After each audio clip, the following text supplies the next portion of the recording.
మనందరికీ తెలిసిందే మొన్నటి దినాన్న ఇండియా అయితే గెలవడం జరిగింది. సో ఆ గెలుపుకు ఒక స్త్రీ అయితే ముఖ్య పాత్రగా అక్కడ నిలబడింది.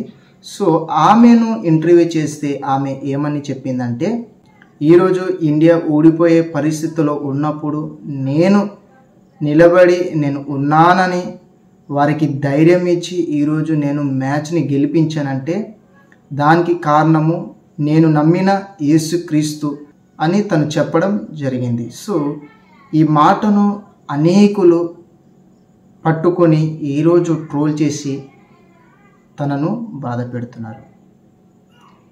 తను చెప్పిన దాంట్లో అయితే ఏం తప్పు లేదు. సో తను నమ్మిన తన దేవుని కోసము తను చెప్పుకుంది.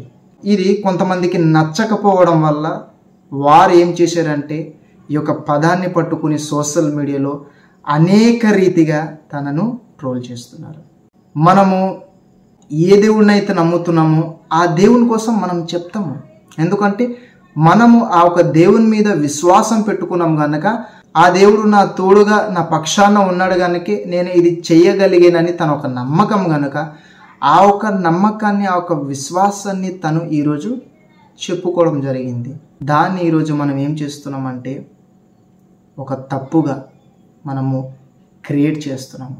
తను మ్యాచ్ గెలిపించింది అనేది మనం పక్కన పెట్టేసి తను ఒక దేవుని పేరు ఎత్తడం జరిగింది అనేసి మనం ఇక్కడ మత ప్రచారం చేస్తున్నాము. కానీ ఓడిపోయే స్థితిలో ఉన్న ఇండియా టీముని ఆస్ట్రేలియా టీము ముందు తలదించుకోవాల్సిన పరిస్థితిలో మన తల ఎత్తింది అనేది మాత్రం మనము మర్చిపోయాము.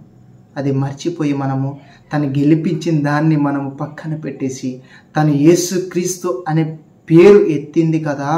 సో యేసుక్రీస్తు అనే వ్యక్తి మన దేశపు దేవుడు కాదు, పరాయి దేశపు అదర్ కంట్రీ గాడ్ అని మనము క్రియేట్ చేసి గెలిపించిన ఆ స్త్రీని మనము ఈరోజు ట్రోలింగ్ చేస్తున్నాము.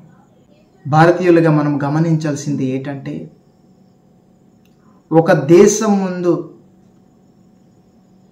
ఓడిపోతున్న మనము ఒక దేశం ముందు తలదించుకోవాల్సిన పరిస్థితి వస్తున్నప్పుడు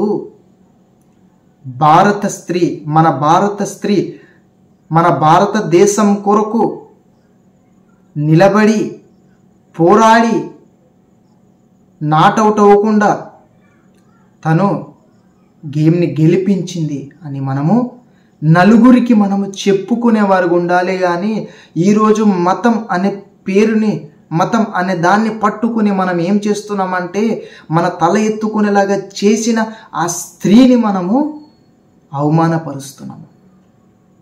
భారతదేశంలో జీవిస్తున్న మనము యూనిటీగా ఐక్యతగా ఉండాల్సింది. మనం ఏం చేస్తున్నామంటే మన పక్కనున్న వారిని మనం ఏం చేస్తున్నామంటే అవమానపరిచి మనము వారిని దూరం చేస్తున్నాము.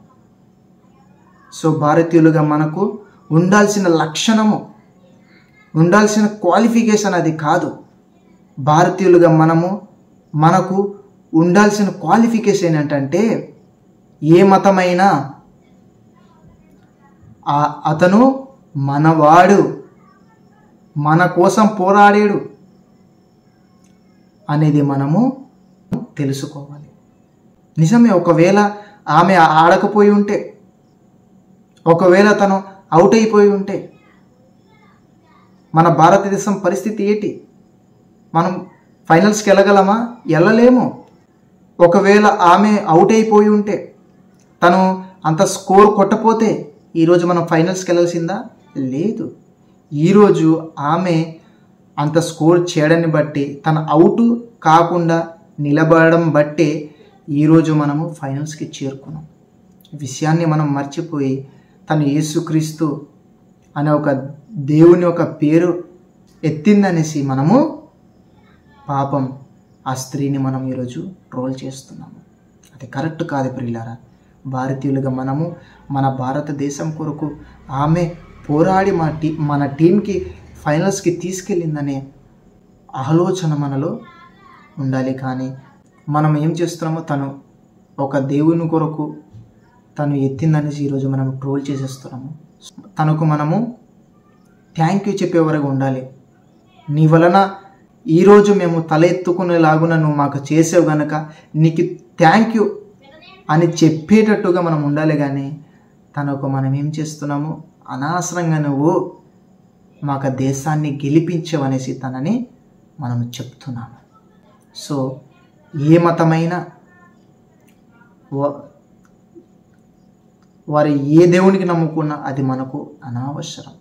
కానీ మన దేశాన్ని తను ముందుకు నడిపించింది, మన దేశాన్ని తల ఎత్తుకునేలాగా చేసింది అని మనము గౌరవముగా మనము తనని థ్యాంక్ యూ చెప్పేవారు ఉండాలి.